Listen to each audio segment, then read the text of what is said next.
Halo teman-teman, perkenalkan, nama aku Citra Monika dan aku berasal dari Wonosari, Jogja. Kali ini aku akan berbicara mengenai melobi. Melobi ini merupakan salah satu teknik dalam komunikasi.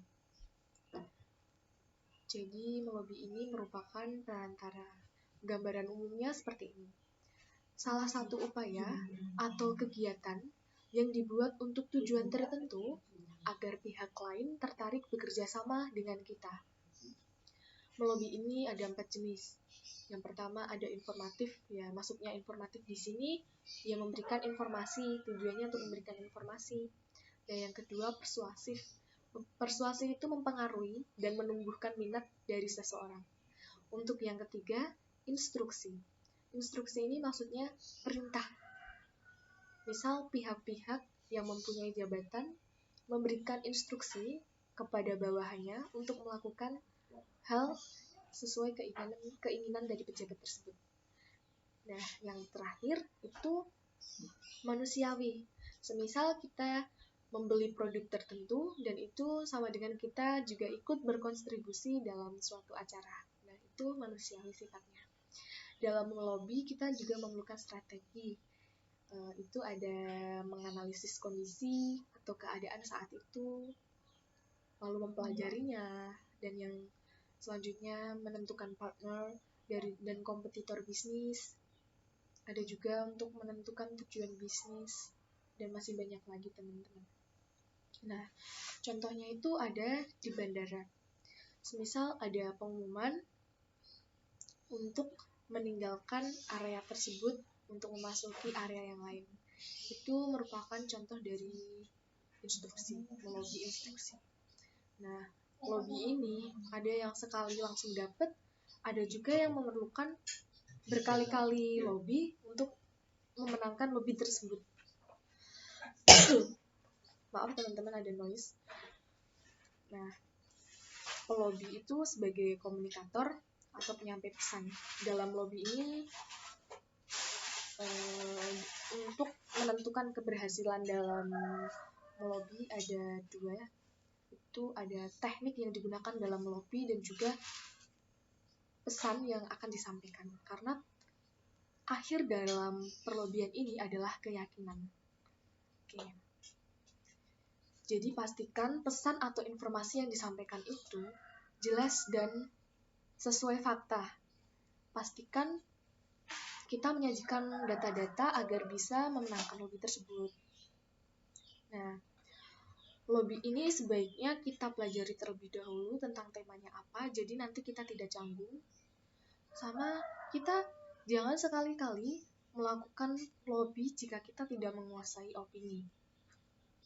Hal ini berpengaruh terhadap kualitas diri kita. Tentunya itu akan mempengaruhi pandangan orang lain mengenai kita. Seperti halnya, wah, lobbynya aja nggak yakin, gimana aku mau percaya nih sama dia. Nah, seperti itu. Jadi pastikan kita menguasai tentang tema tersebut. Ini ada beberapa faktor yang mempengaruhi keberhasilan lobby juga, itu first looking. First looking ini maksudnya ya kita harus berdandan diri. Misal mulai dari rambut harus rapi, itu harus disisir, lalu dari muka paling enggak jangan berminyak, diberi bedak dan juga lipstik. Seperti itu kalau yang perempuan, kalau yang cowok juga merapikan rambut. Terus menggunakan baju yang sopan. Nah, menggunakan baju yang sopan ini yang bersih itu juga akan mempengaruhi pandangan orang lain tentang kita. Karena jika first looking kita bagus, orang lain juga biasanya akan percaya kepada kita.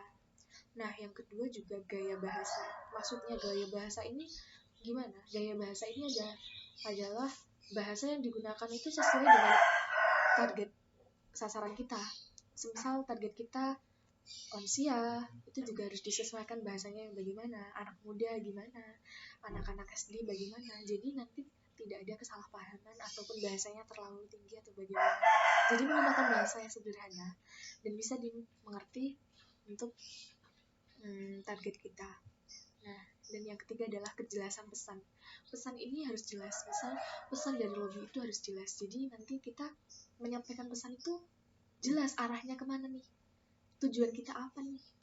Gak mengambang dan tidak ragu. Nah, tentunya ini akan mempengaruhi orang lain juga terhadap kita. Wah, ini pelobinya keren ya, bisa menguasai medannya. Nah, tentunya orang lain juga akan tertarik sama kita dan kita bisa berhasil melobi. Kita bisa menentukan keberhasilan. Nah, lobby ini berbeda teman-teman dengan negosiasi. Kalau lobby ini merupakan perantara. Tadi udah saya jelaskan di awal kalau itu adalah salah satu upaya atau kegiatan yang dibuat untuk tujuan tertentu agar pihak lain tertarik bekerja sama dengan kita. Nah, ini perantaranya. Jadi bagian awal untuk memasuki negosiasi. Bisa dibilang tahap pendekatan. Nah, sedangkan kalau negosiasi itu merupakan udah tawar-menawar, udah tarik ulur, dan itu merupakan proses lanjutan. Nah, kalau lobby itu baru tahap pendekatan. Jadi udah pendekatan untuk memasuki negosiasi. Nah, untuk melakukan lobby ini sebelumnya kita bisa stalking teman-teman, bisa stalking melalui Instagram, sosial Facebook dan lainnya. Kita bisa melakukan pendekatan dengan orang yang akan kita tuju. Jadi nanti kita udah mendapatkan informasi sedikit demi sedikit dari hasil stalking kita. Nah, stalking itu bagian dari lobby. Oke, aku akan memberikan contoh tentang lobby ini, teman-teman. Melobi. Semisal teman-teman ini ada mahasiswa KKN dengan dengan salah satu tokoh masyarakat. Nah, ini mahasiswa KKN-nya itu mencoba mendiskusikan kepada masyarakatnya itu tentang UMKM. Jadi mahasiswanya itu mendiskusikan UMKM kepada salah satu pelaku UMKM dan itu bersifat perseorangan. Nah, tujuannya dari mendiskusikannya ini adalah untuk mengelaborasikan UMKM agar menjadi satu aja dan itu bersifat kelompok dan biar menjadi ikon dari desa tersebut. Misalnya KKN datang kepada satu orang ini. Nah, yang KKN, permisi Pak, Bu, saya dari mahasiswa dari ini akan menawarkan UMKM dan jika Bapak Ibu menggabungkan usaha Bapak Ibu tentang ini, kalian akan mendapatkan persenan sebesar ini. Nah, nanti dari pihak ini juga akan menanyakan kira-kira apa aja yang dapat aku dapat, Mbak.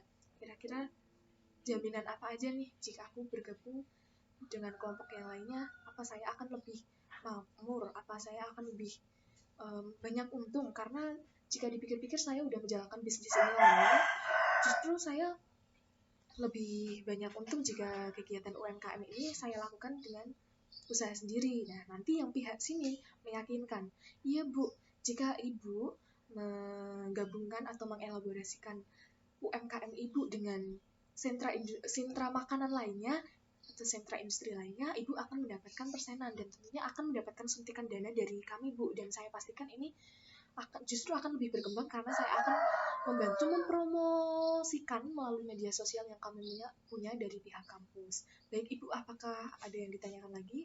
Apakah Ibu setuju? Nah, setelah mbak-mbak dari KKN ini memastikan bahwa kegiatan yang didiskusikannya itu pasti akan mendapatkan keuntungan, nah ibunya yakin, baik Mbak, saya setuju dengan yang Mbak katakan. Nah, jadi di sini tuh ada persetujuan dari kedua belah pihak. Nah, untuk kali ini yang berhasil itu kan dari pihak KKN-nya berhasil mempengaruhi ibu tersebut. Nah, karena apa? Memberikan alasan yang kuat seperti suntikan dana dan yang lain-lain. Nah, itu saja yang dapat saya sampaikan. Ada kurang lebihnya, saya mohon maaf, dan saya juga masih banyak belajar, jadi saya juga merasa jika saya kurang optimal. Tapi saya sudah mencoba. Terima kasih atas waktunya, terima kasih sudah menonton. Sampai jumpa.